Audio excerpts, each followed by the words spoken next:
ನಗರದಲ್ಲಿ ಯುವಕನೊಬ್ಬ ಬೈಕ್ ರಸ್ತೆ ಕಡೆಗೆ ತಿರುಗಿಸಲು ಆಟೋ ಅಡ್ಡವಾಗಿ ನಿಂತಿದೆ ಎಂಬ ಕಾರಣಕ್ಕಾಗಿ ಪ್ರಯಾಣಿಕರ ಸೀಟಿನಲ್ಲಿ 3-4 ಮಕ್ಕಳು ಕುಳಿತಿದ್ದ ಆಟೋವನ್ನು ನ್ಯೂಟ್ರಲ್ ಮಾಡಿ ಹಿಮ್ಮುಖವಾಗಿ ಇಳಿಜಾರಿನಲ್ಲಿ ಚಲಿಸಲು ಬಿಟ್ಟು ಮಕ್ಕಳ ಪ್ರಾಣವನ್ನು ಅಪಾಯಕ್ಕೆ ಒಡ್ಡಿದ ಆಘಾತಕಾರಿ ದೃಶ್ಯ ಸಿಸಿಟಿವಿ ಕ್ಯಾಮೆರಾದಲ್ಲಿ ಸೆರೆಯಾಗಿದೆ.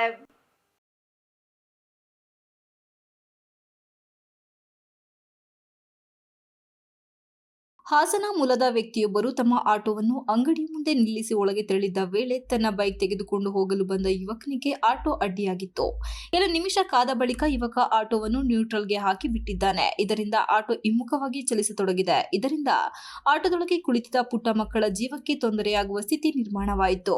ಆಟೋ ಚಲಿಸುವುದನ್ನು ಗಮನಿಸಿದ ಚಾಲಕ ಹಾಗೂ ಸ್ಥಳದಲ್ಲಿ ಇದ್ದವರು ಓಡಿ ಬಂದು ಆಟೋವನ್ನು ನಿಲ್ಲಿಸಿದ್ದಾರೆ. ಅದೃಷ್ಟವಶಾತ್ ಕೂದಲೆಳೆ ಅಂತರದಲ್ಲಿ ಮಕ್ಕಳು ಅಪಾಯದಿಂದ ಪಾರಾಗಿವೆ.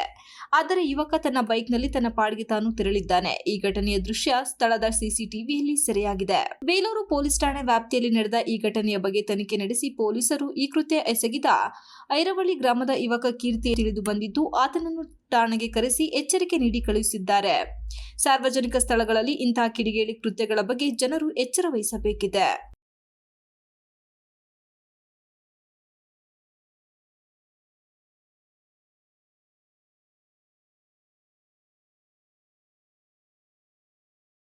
Ganesh, TV 46 Malenadu news, Belur.